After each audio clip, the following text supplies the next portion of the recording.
ideal price range? You know, and we find that that is an important question because a lot of people, you know, they'll say that, oh, I want to, you know, buy something for $1 million, and they're not really, maybe they're renting or something else, or maybe they moved in from a different state, and they're not realizing that $1 million, what the actual mortgage payment's going to be and what they're comfortable with.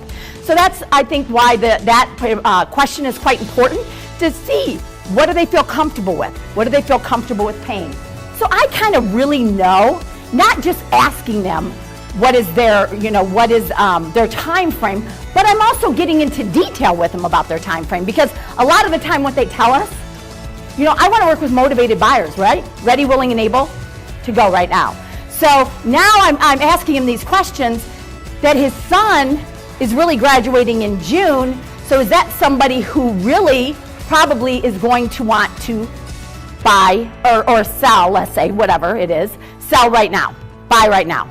So anyways, just ask more questions to get those answers, because when you're working with the buyer, you just want to dig deep so you can really find out what they're looking for. So asking those questions and digging deep as you can is really important, okay? Because this is all stuff that's going to help you really determine and figure out what home is best for them.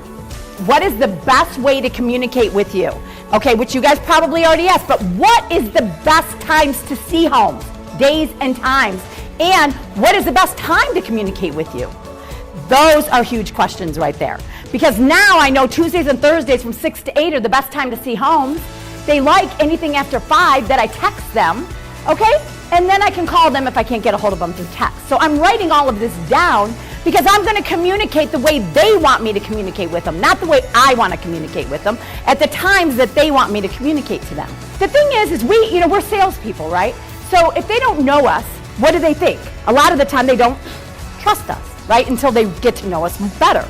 And so when we show them proof in it, then they know that they need to make a decision.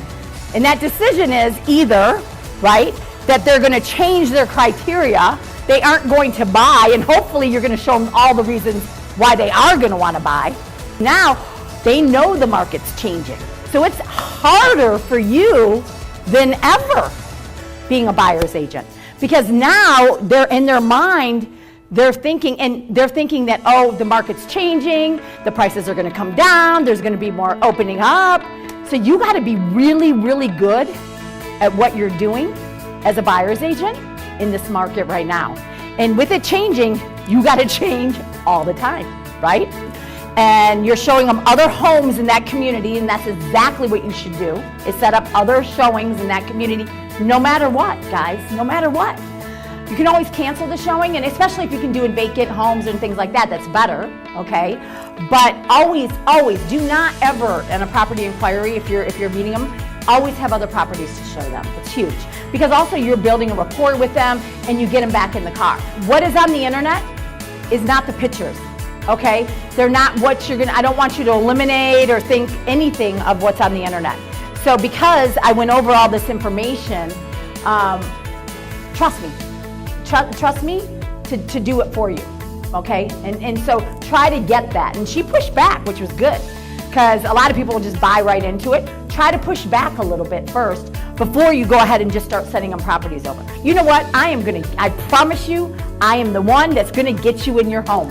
Yeah, so you need to go through literally all of them and find out and follow up with every single one of them in there and determine if their timing and motivation is still the same, and then rank them A or B buyers. Everybody who's in your sync currently, that's what you want to do. And then give them back, the ones that are further than 6 months, you're not following up with them. The ISAs are. So you need to go in to something like 60. I would be going, or even 20 or 30, be going into my database to figure that out and to figure out who I should be working with. Because the last thing you want to do as a team leader is be losing buyers that you met with face to face. You gotta send them something that they want, okay? So even getting them, what happens when you meet with them? An A buyer is awesome, right? They're excited, they're ready to go. But if they have not engaged with you, then they might not, depending on their timing and motivation, they already have a place to live, they don't really need to sell their house, etc. Okay, then they don't need to. right? They don't need to necessarily do it, so they've kind of just gotten out of it, even though they really are an A buyer, but they've kind of just laid back, right? Now, I've got a hot list of properties, 3 of them which I think that you'll like, and they're under market value, or something, or whatever it is, whatever. Text it. When can you go see homes? I just had a cancellation. That will get people going a lot of the time, because those A buyers that are ready to go and buy right now, if they've gotten out of the momentum, they're going to be put back. Okay, so you got to get them going again. You have to find out the what, where, when, and why. You have to find those things out. That's what I have in my questions. And that's the reason why I have those in my questions, is because they can tell you whatever you want, but once you start digging deeper, you're going to really find out what they are. Are you prepared to make an offer today if I find you the right home? No. Okay. Now, am I going to ask an S and a C that? Probably. I'm going to be a little bit different. Okay, but a high D, you better believe I'm going to answer that. So the key to pitching your system is to emphasize 3 things: proprietary information, instant notification, you calling, and access to the homes not online. Those 3 things right there are giving a lot of value to the buyer. Okay? A lot. And when we're talking to the buyers, all we're talking about is value. And that's what we want to be doing.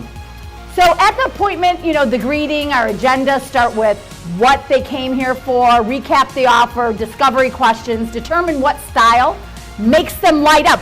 So when you're talking about it, what do you see them light up about? Okay, you want to watch a lot of verbal, okay? What not they're saying, but how they're acting. All the things that you're doing, put in your agent's books. Do you think all those reasons are reasons why I would want to work with you? You better believe it.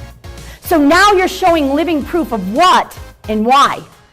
And now you're showing me that I want to work with you because of all this value that you're showing me you have. So the thing is you got to make sure that you are definitely reading the person you're working with and not letting them get away. But my point is guys, you got to make sure that you are really reading what that person's doing. And your high D personalities, I don't care what you guys are doing, just tell me. Hey, listen, I got an appointment, just going to get back to you, later this afternoon. We just want to hear back, okay, and know that we aren't forgotten about. If somebody's telling you when you're on the phone with them about, their son Jason just had a soccer game yesterday, oh yeah, and they're all excited. What am I going to do when I talk to him tomorrow? Oh, how was Jason's soccer game? That's the first thing I'm going to do, right? You have got to find that connection with them. And you've got to ask them. You have to ask them about that person. You have to make sure that you are building a relationship. What is their why, guys? This is the thing that I found, the what, why, where, when, and really digging into those 4 things and taking that to the next level. So you want to make sure that you're following up with the buyers, and if it's an A buyer, multiple times a week, right? Sending a text, getting them excited. Are you guys texting them hot new properties? What are you doing? Are you sending them voice broadcasts once a month? So what do we need to do to just close 1 more transaction a month? What do we need to do? How do we need to do that? I mean, $350 now, guys, there's nobody out there. Maybe some corporate people and things like that, but people do not make that kind of money. So how can you all, because my goal leaving here today is that every single one of you here close 1 more buyer transaction a month. That's it. That's all I want. So one of the things that I talked about on this webinar that I really highly recommend that you listen to is about time management. And the thing about time management is we need to plan our year, then our month, then our day, and our week, and then our day. So Sunday nights, what do you think I'm doing? I'm planning my next week. And then the night before, I know what's going on. I know that my whole month is planned. Like if you looked at how tight my schedule is right now, because I'm always planning ahead and then tweaking it as needed. But I know, like when Craig did his perfect week, okay, he went and said from 3 to 5 and then one day, and then 5 to 7 another day, and then 10 to 12 another day, were his days for appointments, okay? And you can tweak it up, but don't let things get involved with that. So make sure, and one of the things that's going to help you is when you're in that consultation, are you getting them to commit to seeing homes now?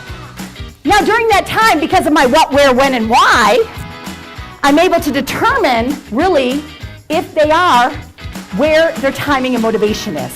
Because that's what's important, is timing and motivation. So we just have to tweak. How many homes am I showing? What am I doing? What can I do better in my consultation? What can I do to better make sure that when I'm talking to people that I know exactly who they are, what they want, what's their what, why, where, and when, timing and motivation, follow-up, everything. And we can do that when we're better at what we do, when we're better at our presentation, right? When we're better at our consultation. When people see that you're listening to them, that is huge when you're building rapport with people. I mean, even today, you know, when I'm talking, I can tell he's listening and he's doing other stuff. I mean, I can, right? But when you're doing that, people can tell and feel when you are engaged with the clients. So you have to make sure that nothing is more important than them when you're working with them.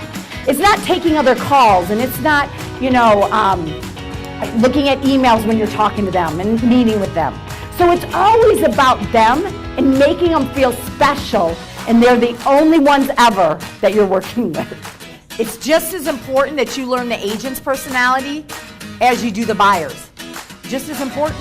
Because you want to, what you're doing is you're selling the agent to accept your offer.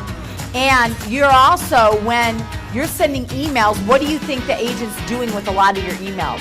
They're just forwarding them, okay, to the seller. So you need to make sure that what you're doing is you're always being very clear to yourself on how you're working with the other agent.